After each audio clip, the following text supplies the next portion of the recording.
Na mpendwa mtazamaji na msikilizaji, hii ni KC1 na leo tuko na mwalimu wa walimu kambini Nyarugusu. Kama ulikuwa ujui, utakwenda kumjua majina yake ni nani na ameipataje elimu hii. Na leo hii ametuanzia elimu kambini Nyarugusu. Wewe kama vile mtazamaji, hapa sasa ndo nafasi ya kujua umuhimu wa elimu hii. Karibu kiongozi, unaweza ukatuambia majina ni nani? Watu wanatamani kukujua. Asante sana. Kwa majina mimi naitwa Karim John.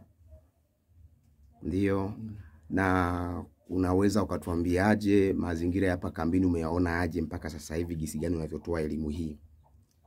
Mimi nafikiri kwanza nimshukuru Mwenyezi Mungu kwa kuwa nimeanzisha mimi elimu ya coaches.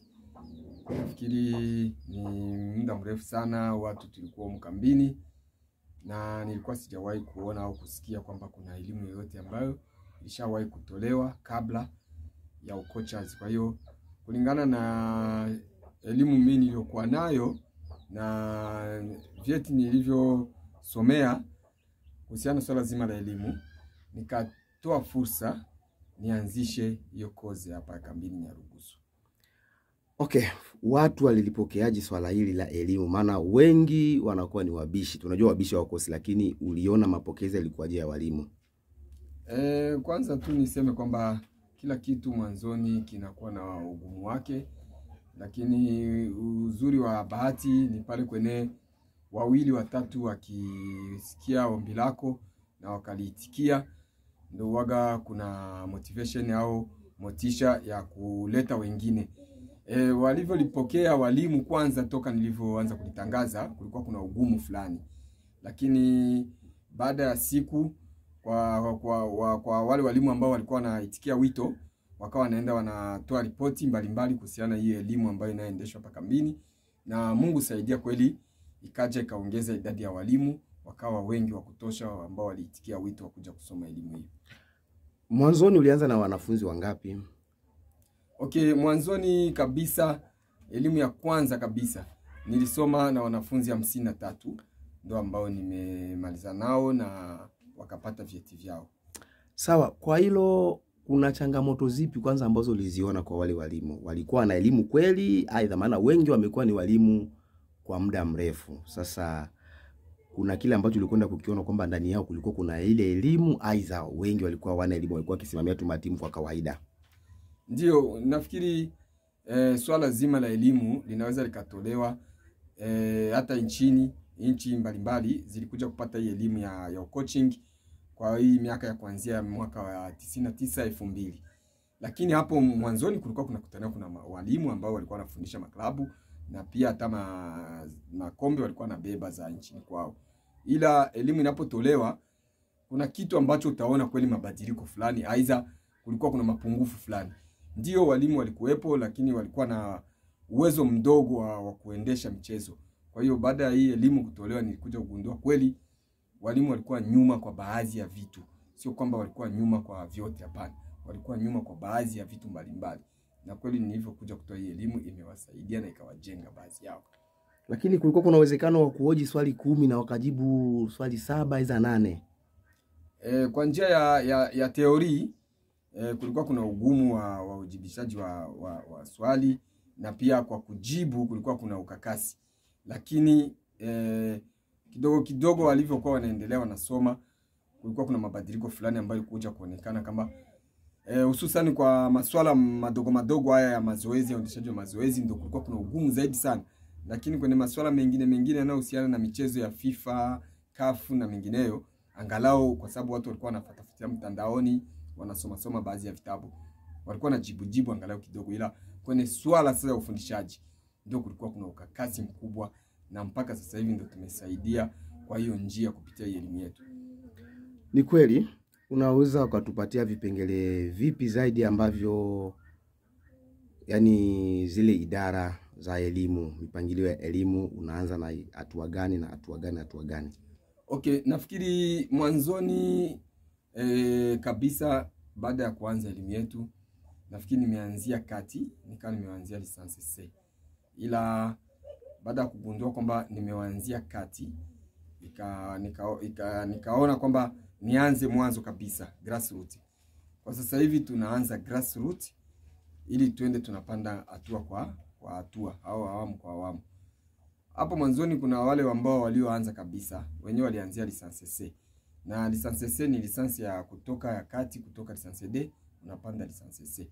Ila kwa sasa hivi tumeanza kabisa na elimu ya licence D grassroots, ndio tuende tunapanda hadi kufikia kwenye ile degree ambayo mimi kama mwalimu nitakuwa niko nayo. Asante sana. Ina maana katika vipengele vya elimu kuna D, kuna C na B. Kwa sababu ya kuweza kutengeneza, yani mtu anatakiwa kuanzia ku D, baada ya D anaingia C, baada ya C ndo anaingia kwenye B. Ina maana kutoka ku B unaingia ku A. Sasa kulingana na hivyo vipengele, hapa kutakuwa kuna swali, maana watazamaji wengi watatamani wajue ukweli. Ina maana yule wa D anaweza kufundisha daraja gani zaidi? Na yule wa C anafundisha daraja gani? Na wa B naye anachukulia daraja gani hadi A? Okay. Nafikiri kama jinsi nilivyotanguliza, elimu ya ucoaches kabisa inaanzia ku licence D ambayo ndio wanaita grassroots. Grassroots ni elimu ya chini kabisa ya mwanzo ya ukocha ambayo inampatia fursa mwalimu kuanza kugundua mizizi, yani vipaji ambavyo vinaanzia miaka 6 hadi 15. Kwa hiyo huku chini utapitia academy, utapitia minime, utapitia KD, ndio unaanza division. Na division utaanza division ya 3, division ya 2 mpaka kupandisha premier. Kwa hiyo licence D inampa fursa mwalimu, ndio wanaita ni course de base au niseme football de base. Yani ile ni banaita ni entraîneur animateur, yani ni ule mwenye kufufua vipaji vya wachezaji wadogo, watoto wadogo. Ndio licence D. Ina maana licence D degree yake ya kufundisha ni academy aiza daraja la 4. Ndio licence D.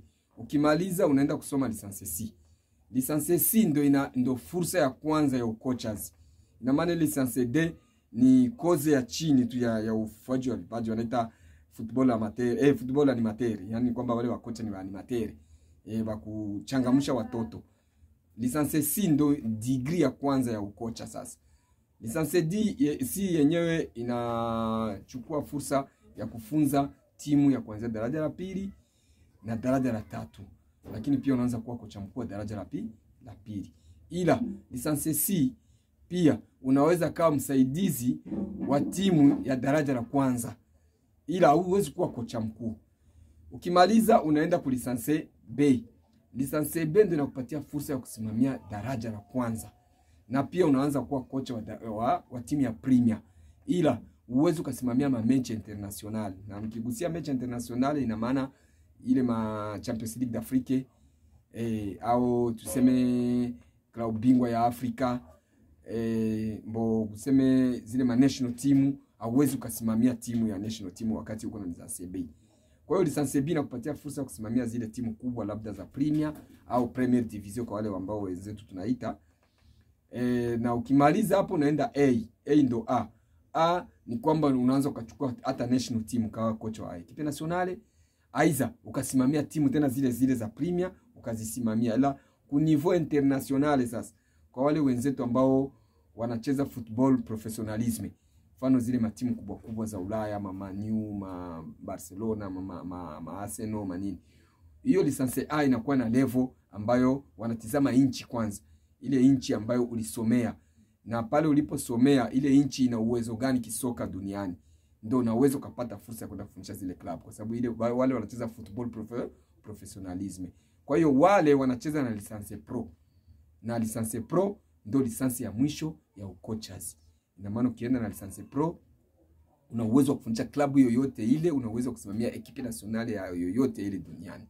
Okay, nafikiri ndio ngazi ya licence hizi zinafuatana na elimu yake, na pia daraja kwa daraja kwa jinsi unaweza kufundisha hizo daraja.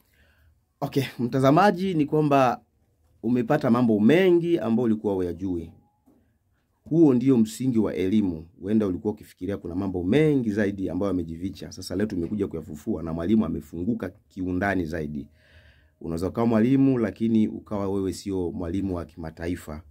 Ina maana tuseme kwamba mwalimu kiufupi kuna walimu wale wa kimataifa na wale walimu wa kitaifa. Ndio. Aha, basi ni wape tu mfano hapa Tanzania. Tanzania wapo walimu ambao wana malisansi au diploma, hapa wanaita diploma. Lakini ukiangalia level yao hawana uwezo wa kutoka kwenda kufundisha timu za nje. Kwa sababu gani? Waga wanatizama diploma ya nchi, wanaangalia na uwezo wa nchi. Una uwezo gani kisoka duniani? Sasa unaweza kusomea sehemu ukapata hiyo lisansi. Ila sasa ule uwezo wa ile nchi yako ukakuangusha kufundisha timu kubwa kubwa. Lakini pia kuna sehemu unaanza enda kusoma, mfano ukisema upate chance ya kusomea Hispania au Italia au Ujerumani, ina maana hapo umetoboa, kwa sababu utakuwa umepata lisansi ya kutoka moja kwa moja. Wale ni mapro, ndio wanaita lisansi pro, ni maprofessional ambao wanayokufunza.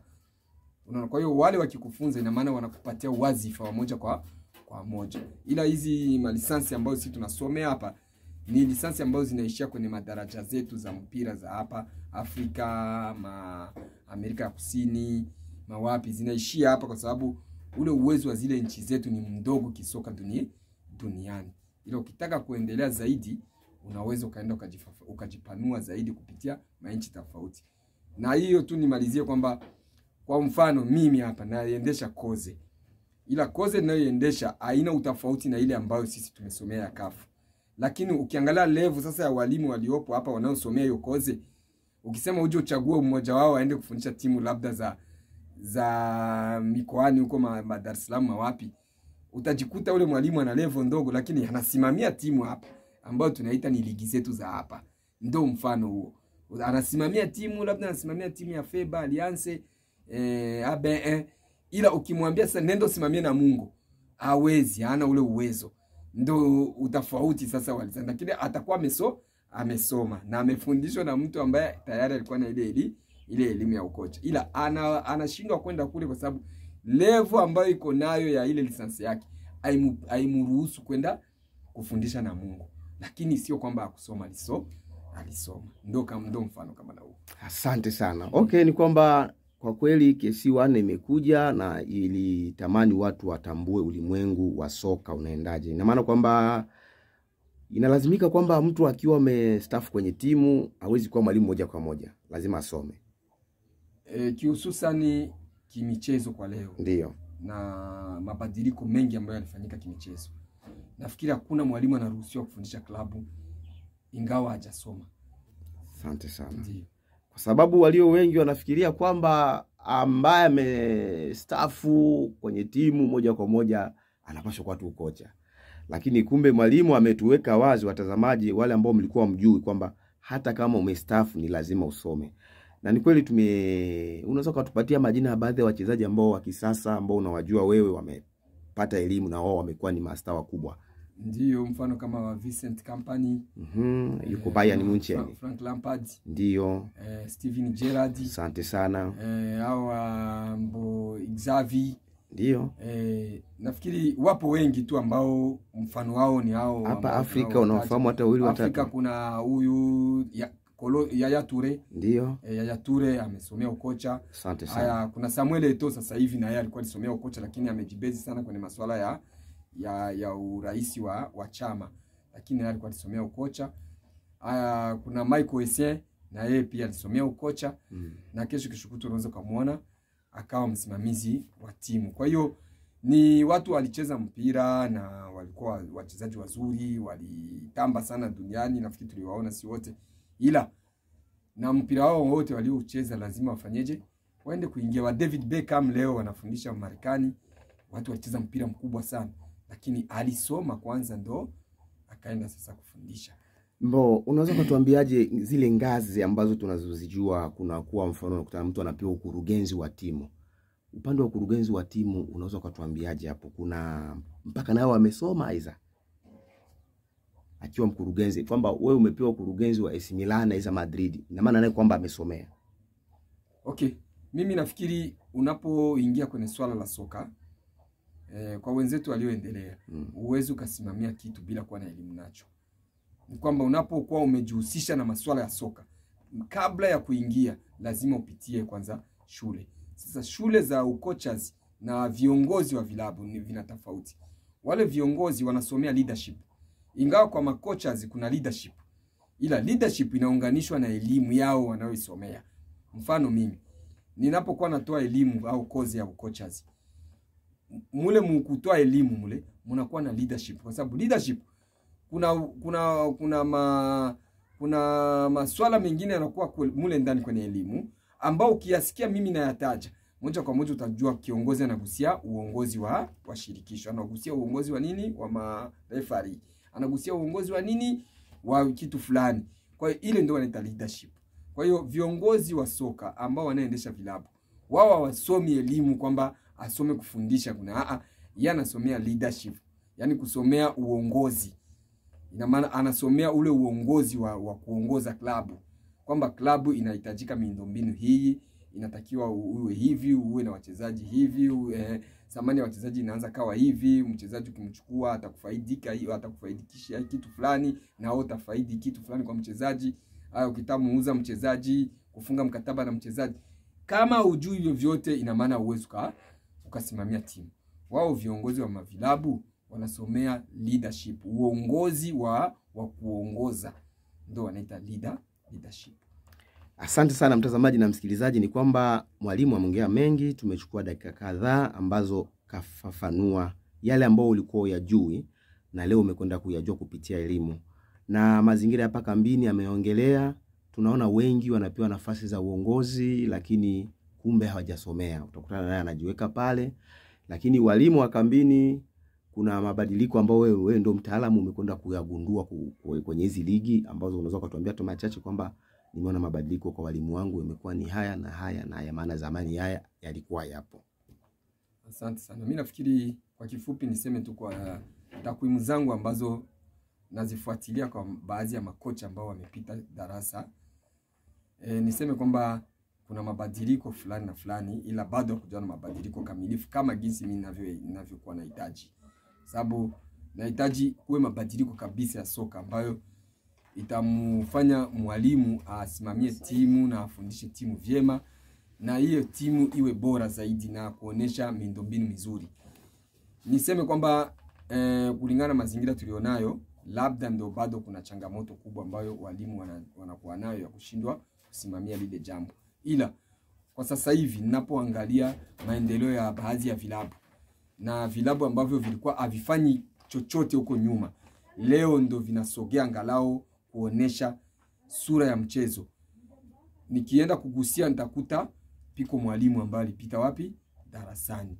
Ina maana moja kwa moja inanipa fursa ya kuonesha kwamba ile elimu ninayoitoa angalau pasenti 70 inawafikia walimu na wanaitendea kazi. Kwa sababu nikiangalia takwimu ya ligi hizi zote ambazo kama 4 ambazo walicheza, nikifika manusu finali najikuta wale walimu wangu ambao mimi nilisomesha ndo vilabu vyao vinakuwa vimegonga mpaka nusu finali, aiza robo, aiza finali. Kwa sasa hivi sio rahisi kukutana timu ikutane finali na afu isiwe mwalimu ambaye alipita shuleni kwangu. Kwa hiyo kwa kifupi nihakikishe kabisa kwangu mimi angalau elimu ninayoitoa naona kwamba inaenda vizuri kwa walimu, ingawa bado hawajawezeshwa kiupaswa. Okay, mtazamaji na msikilizaji, tunashukuru kwa hili, na siku nyingine tutakuwepo pamoja na mwalimu kutufungulia mengi zaidi. Atatuambia kwa nini mwalimu hastahili kupangiwa kikosi. Maana mazingira hapa kambini walimu wengi wanalazimishwa. Sasa siku hiyo ndio atatuambia mambo mengi. Ni KC1, tumeshukuru na maongezi yamekwenda vizuri. Leo kesho tutapata mambo mengine. Usisahau kusubscribe na kucomment na kushare linki. Lipi la kuambia mashabiki kwa kuaga zaidi? Kwa mimi niseme tu nimalizie kwamba mashabiki wetu kwa kweli ni watu ambao wanahitaji kuwa na wasogelea sana na kuwa na wapa shauku sana kuhusiana na swala zima la michezo, kwa sababu bado hawajaelimika kimichezo. Wangali nyuma kimichezo, lakini nafikiri tukienda ngazi kwa ngazi mwisho tutafika, kwa sababu ukimaliza hawa unaanza kaingia kwa hawa watajikuta wao ndo wanabaki wenyewe chanzo cha uharibifu labda wa michezo, na wenyewe watabadilika. Lakini kama tukishindwa kuanzia chini au kwenda ngazi kwa ngazi, bado tutaendelea tuna ile na zile lawama. Lakini niseme tu kwamba mashabiki tujaribu kubadilika jamani. Tujaribu kuonesha kwamba unapokuwa mtu ameenda kushindana lazima pawe mshindi. Kweli makosa huwa hayakosekani kwa binadamu, kila binadamu ni mwenye makosa. Lakini mnapokutana lazima pawe mshindi. Kwa hiyo tuwe wavumilivu, tujitahidi kuwa wavumilivu na kushabikia timu zetu vyema badala ya kuleta ugomvi uwanjani. Okay, asante sana kwa siku ya leo. Tunashukuru. Asante.